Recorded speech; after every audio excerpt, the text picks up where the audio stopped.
Tata consumer में हमने कल देखी थी कि 4.5% के आसपास की एक बढ़िया तेजी बनी थी, लेकिन नतीजों में क्या कुछ बहुत तोड़फोड़ कुछ आने वाला है? क्या नतीजे जबरदस्त रहेंगे? वॉल्यूम ग्रोथ के मोर्चे पर प्रदर्शन क्या अच्छा हो जाएगा? ये बताने के लिए विन्नी मोतीवाला हमारी सहयोगी हमारे साथ जुड़ गई हैं। विन्नी, पहले आप बताइए टाटा कंज्यूमर को लेकर क्या उम्मीदें हैं? तो टाटा कंज्यूमर्स के जो Q4 FY23 नंबर्स है वहाँ पे हम लोग एक्सपेक्ट करें कि अराउंड 10-11% की रेवेन्यू ग्रोथ होगी। मेनली ये रेवेन्यू ग्रोथ जो है वो क्या सपोर्ट करेगी ग्रोथ को? इंडिया फूड बिजनेस है, वहाँ पे हम लोग अच्छी ग्रोथ एक्सपेक्ट करें।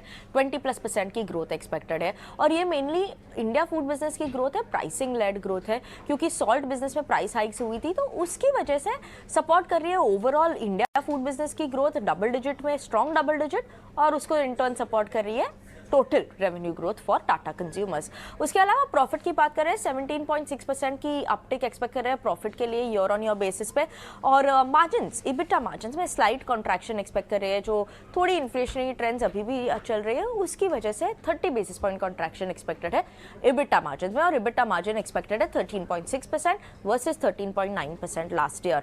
उसके अलावा हम लोग एक्सपेक्ट करें कि स्ट्रॉन्ग ग्रोथ और स्ट्रॉन्ग मोमेंटम रहेगी, परफॉर्मेंस रहेगी नरिश्को बिजनेस में, ग्रेजुअल रिकवरी एक्सपेक्टेड है इंडिया की टी बिजनेस में। टी बिजनेस भूलिए मत, टाटा कंज्यूमर्स के लिए थोड़ा प्रेशर में था लास्ट कपल ऑफ क्वार्टर्स में, तो यहाँ पे हम लोग ग्रोथ एक्सपेक्ट कर रहे हैं, लगभग 1-2% की ग्रोथ आएगी इंडिया टी बिजनेस में, तो ये एक इंपॉर्टेंट फैक्टर है भी वॉच आउट करने के लिए। और इंटरनेशनल बेवरेजेस में म्यूटेड ग्रोथ एक्सपेक्टेड है, क्योंकि इंटरनेशनल बिजनेसेस में वहाँ पे अभी भी थोड़ी इन्फ्लेशनरी ट्रेंड चल रही है, उसकी वजह से इंटरनेशनल बिजनेस में थोड़ी इंपैक्ट है।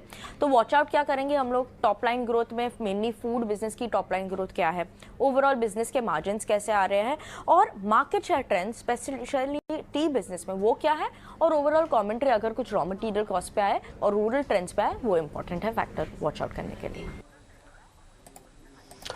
ठीक है, थोड़ा रिजल्ट से पहले शेयर चला भी हुआ है और एक करीब 5% चल चुका है, 700 से 732 तक आया हुआ है। विशाली, एक बार आप जरा चेक करेंगे, अगर नंबर्स वैसे ही रहते हैं जैसे हमको स्क्रीन पर दिख रहे हैं तो शायद शेयर चलेगा नहीं, हो सकता है, क्योंकि ये डाउन ट्रेंड से सिर्फ रिकवरी कर रहा है, और रिकवरी वाले शेयर यानी कि जिनमें शॉर्ट कवरिंग होती है वो शॉर्ट लिव्ड होते हैं, ज़्यादा जीते नहीं हैं। So well, Tata Consumer actually it was a totally a trading strategy play. कल 725 के ऊपर जब ये स्टॉक आया तो of course we were expecting ये 730 732। अभी इम्पोर्टेंट क्या है, आज के रिजल्ट के बाद या जो भी अगर 730 के ऊपर सस्टेन करता है then I think trading strategy बना के 760 तक ये टारगेट जा सकता है। So this is how strategy should be made for today. एक बार हम उसको रिजल्ट्स के बाद भी 732 के ऊपर देखेंगे, यानी कि आज की कल की जो क्लोजिंग है वो मेंटेन रहनी चाहिए। अगर वो नहीं रहती है तो फिर रिजल्ट्स का शायद बहुत अच्छे आने पर ही इम्पैक्ट होगा, अदरवाइज कुछ खास बड़ा असर नहीं पड़ेगा।